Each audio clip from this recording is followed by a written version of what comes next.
기도하겠습니다. 좋으신 아버지 하나님, 오늘도 저희들에게 이 아침의 시간을 허락하여 주시고, 또 주님의 말씀을 묵상하며 이 하루를 출발할 수 있게 하시니 감사드립니다. 오늘도 우리에게 주신 말씀 붙들고, 바로나 우로나 치우치지 않고, 온전히 주님 나라의 선한 역사를 향해 살아가게 하여 주옵소서. 무엇보다도 세상 도전과 어려움이 있다 할지라도, 굳건하게 주님의 말씀을 붙들고, 또 우리를 구원의 반석에 세우시는 여호와 하나님이 계심을 믿고 우리가 답답하고 어려운 현실 속에서도 눈을 들어 하나님을 바라보며 주님과 동행하는 삶의 자리가 되게 하여 주옵소서. 이 시간 말씀으로 나아갑니다. 오늘도 생명과 진리가 되는 말씀을 들려 주시옵소서. 우리 구주 예수 그리스도 이름으로 기도드립니다. 아멘. 오늘 우리에게 주신 말씀은 시편 45편 1절에서 7절입니다. 내 마음이 좋은 말로 왕을 위하여 지은 것을 말하리니 내 혀는 글솜씨가 뛰어난 서기관의 붓끝과 같도다. 왕은 사람들보다 아름다워 은혜를 입술에 머금으니 그러므로 하나님이 왕에게 영원히 복을 주시도다. 용사여 칼을 허리에 차고 왕의 영화와 위엄을 입으소서.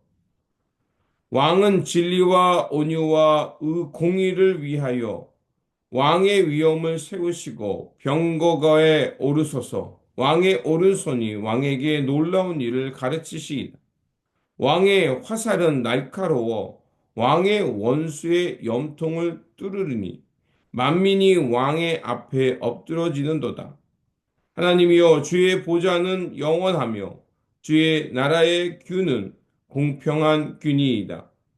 왕은 정의를 사랑하고 악을 미워하니 하시니 그러므로 하나님 곧 왕의 하나님이 즐거움의 기름을 왕에게 부어 왕의 동료들보다 뛰어나게 하셨나이다. 아멘. 오늘 본문 말씀은 이스라엘 왕과 공주의 결혼식을 축하하는 찬양의 말씀입니다. 시편의 기도자는 왕께 드리는 노래를 이 축하의 노래를 지어 바치면서 이 시편의 목적을 드러내고 있습니다. 먼저 이 시편의 저자는 그 신랑의 왕을 칭송하고 있습니다. 왕의 칭송은 하나님과 연결되어 있고요. 왕의 위엄과 아름다움은 하나님으로부터 온다라고 찬양하고 있습니다. 또한 그래서 하나님께서 왕에게 기름을 부어 주셨기에 이 왕이 어떤 왕보다 뛰어나고 찬란함을 말하고 있습니다. 또한 왕의 영화는 하나님의 뜻을 수행하는 것에 있다라고 말합니다. 그렇게 왕은 하나님이 원하시는 것, 하나님이 사랑하시는 정의와 공평을 사랑하고 악을 미워해야 함을 말하고 있습니다. 그래서 7절에 이렇게 말합니다. 왕은 정의를 사랑하고 악을 미워하시니 그러므로 하나님 곧 왕의 하나님이 즐거움의 기름을 왕에게 부어 왕의 동료보다 뛰어나게 하셨나이다. 바로 이 시편의 저자는 그 왕의 그 하나님의 그 기름 부음의 영광이 바로 이런 공평과 정의, 그 진리를 사랑하고 악을 미워하는 그런 것을 사랑하는 왕이 되어야 함을 또한 말하고 있습니다. 이어서 우리가 읽진 않았지만 이 시편의 저자는 이 왕의 신부인 왕비를 칭송합니다. 그녀는 한 나라의 왕비로서 무엇보다도 듣고 생각하고 또 백성들의 이야기에 귀를 기울여야 합니다.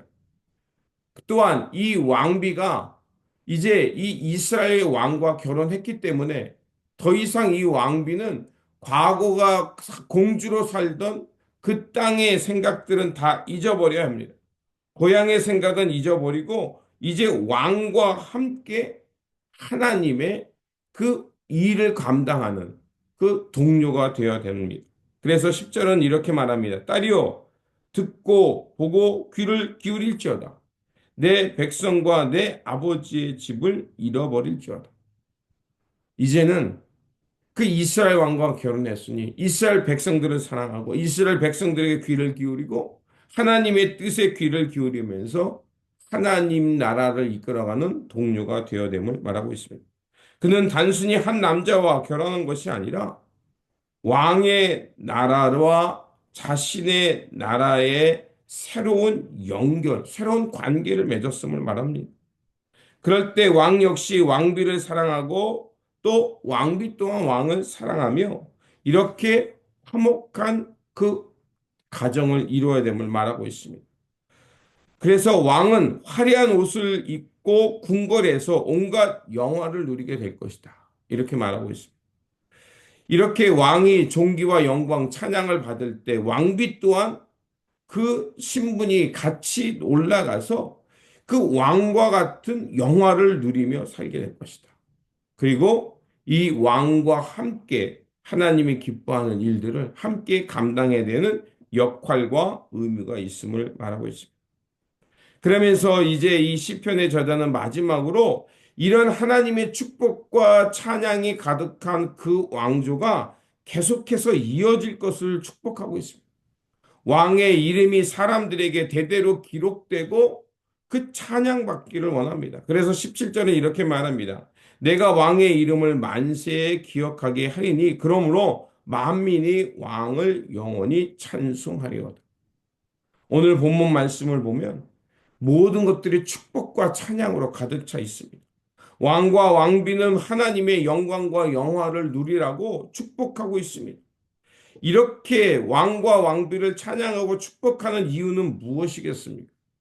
하나님이 그들에게 부여한 책임을 잘 감당하라는 것입니다. 하나님은 왕을 통해서 그 하나님께서 원하시는 세상을 세워가기를 원합니다. 그래서 이스라엘 백성들에게 왕에게 기름 부은다는 것은 하나님의 대리자로 하나님의 공평과 정의, 진리를 세워가기를 당신이 그 일을 감당하는 사람이라는 역할을 그에게 준 것입니다. 그렇게 이 왕과 왕의 결혼식은 그 하나님의 나라를 확장해낸 것이고 하나님께서 우리에게 부여한 그 왕에게 부여한 그 사명을 잘 감당해야 한다는 것입니다. 그래서 히브리서는 이 말씀을 인용하여 예수님과 교회의 관계를 말하고 있습니다. 그래서 예수님은 공평과 정의와 평화의 왕으로 이 땅에 오셨고 그 예수님과 함께하는 이들이 바로 그리스도의 공동체, 그 언약의 관계를 혼례의 관계로 빗대어서 이런 거룩한 언약을 맺은 사람이라고 우리에게 말해주고 있습니다. 이 주님과 이런 거룩한 언약을 맺은 우리는 어떻게 살아야겠습니까? 이 시편의 저자가 왕비에게 말한 것처럼 이제는 과거 옛사람의 것을 세상적인 가치관들을 다 비워내고 이제 그리스도와 결혼했으니 그리스도만을 사랑하면서 순결한 사랑 가운데 하나님의 나라를 이뤄가는 일에 헌신해야 하는 겁니다. 바로 우리가 이런 하나님과 언약 관계, 혼례의 관계를 맺었다는 것을 기억해야 합니다.